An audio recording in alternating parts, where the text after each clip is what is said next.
Okay, I'm going to fire 4 shots of Lehigh Defense, Xtreme Defense 9mm bullets out of my Ruger SR9. First shot's going to be through 2 sheets of steel, door steel. So simulating going through 2 sheets of car door steel.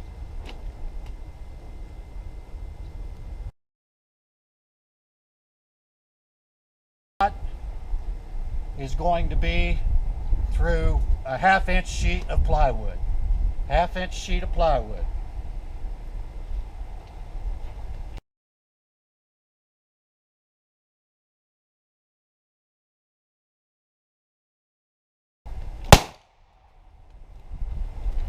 Okay. Okay, next shot is going to be going through a treated piece of 2x4 lumber.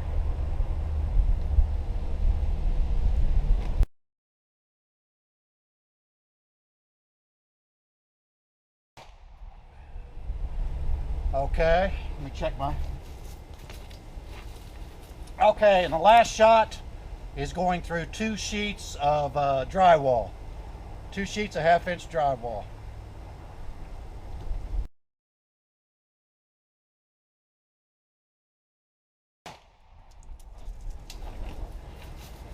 Okay, I'm reshooting the piece of 2x4 treated lumber because I hit low enough on the block that it doesn't show where it went through the gel, so I'm going to shoot up a little bit higher on this one.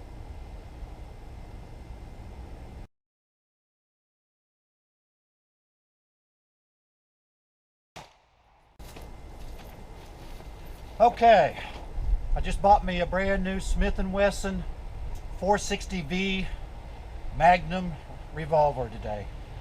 This is the highest velocity handgun in the world, I believe. So anyhow, the first round I'm going to fire out of here is a 460 round. I think this is an Hornady FTX. I'm going to show you the bullets after I get done shooting. So, but the first round is the Hornady 460 FTX bullet, I do believe. So let's see what we can get here. This is the first time I fired it with either 460 or 454 Casull in it. I shot 3 bullets out of it just to verify it looked like the sights was on. So this is my first experience at shooting the 460 round.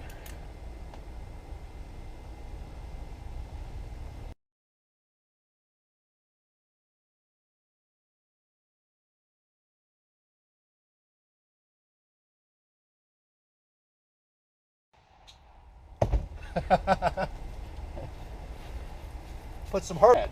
So, anyway, let's do the 454 Casull. This is a Hornady round as well.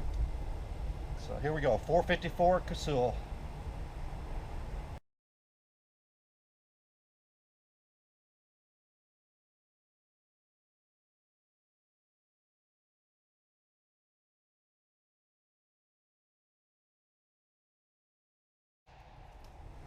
It does a job on it too.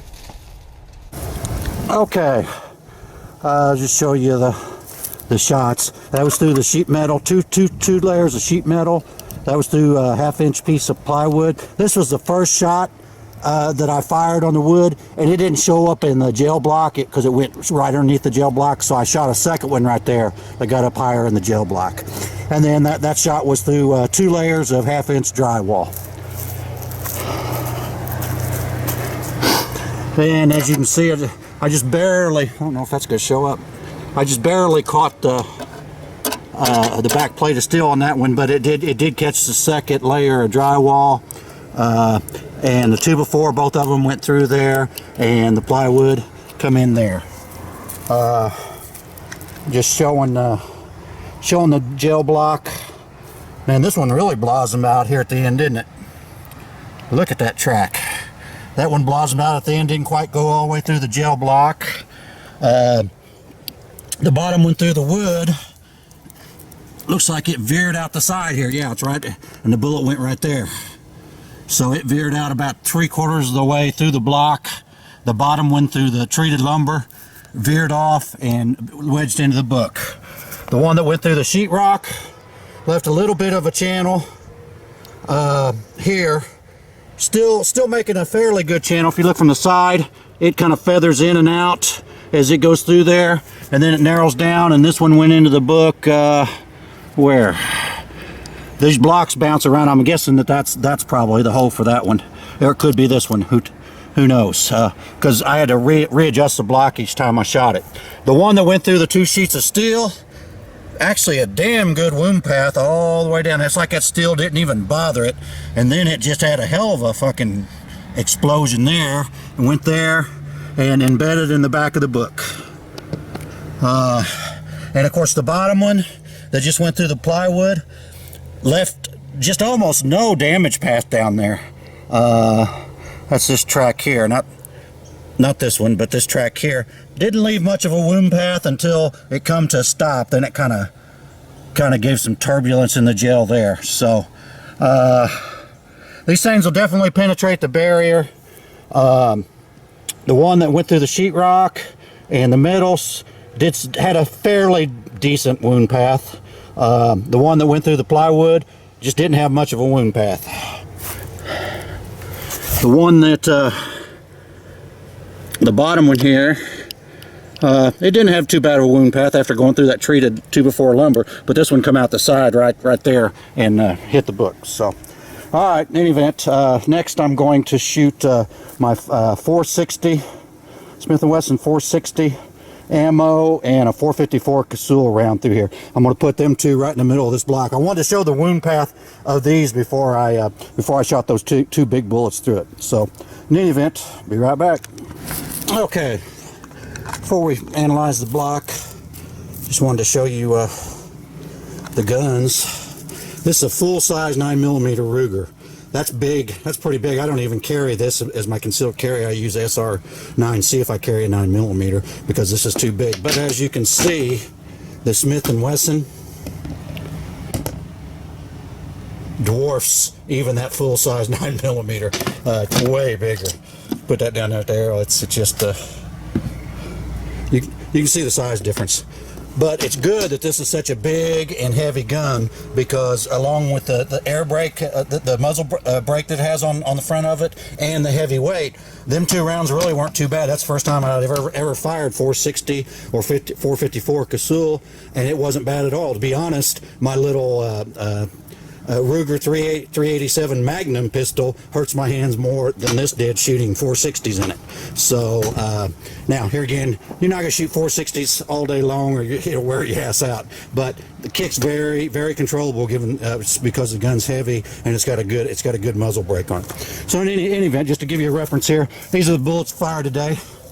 This was the Lehigh 90 grain Xtreme Defense bullet. I just wanted to see, I figured that would be a good little barrier bullet for 9mm. I figured it would penetrate barriers and still go plenty deep and leave a little bit of damage as it goes through there. It appears it's done that. This is a standard 45 Colt. I didn't shoot that today. I just stuck that in there to show you how the 454 Casull compares to 45 Colt. There's not a whole bunch of difference, just a little bit more length. But when you throw in the 460, you can see on the 460 Magnum, you got quite a bit more casing, so it's a lot bigger case. So in any event, and the ones I shot today were the 454 Casull was a 240 grain XTP Magnum bullet, and the 460 Smith & Wesson was a 200 grain FTX bullet. Hey, I was right on that when I said that. Okay, now let's take a little bit of a look at these tracks.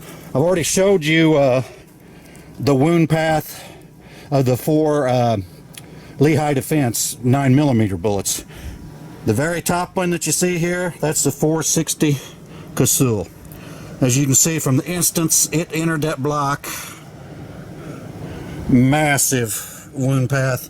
It's got the plastic tip of that thing all disintegrated in there, pieces of metal jacket all spreading out, so you're looking at a couple-inch gash in there.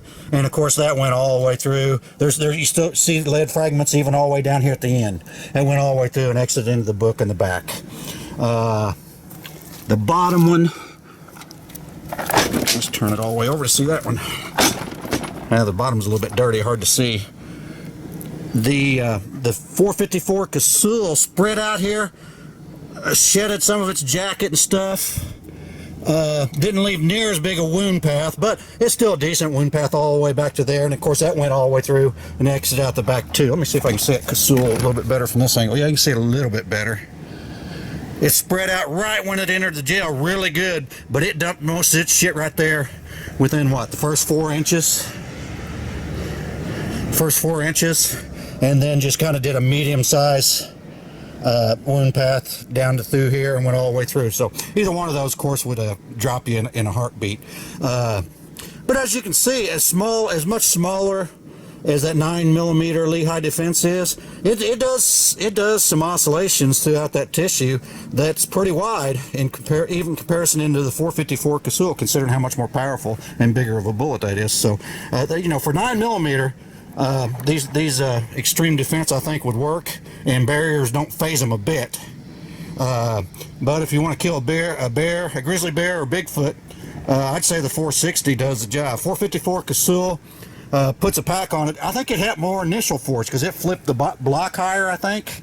But it seems like it expended most of its energy in the first 4 inches, whereas the 460 from a quarter of an inch to probably, what is that, 8 inches deep or so, it's just so massive, nothing could survive that. So anyhow, that was an interesting test. Hope you enjoyed.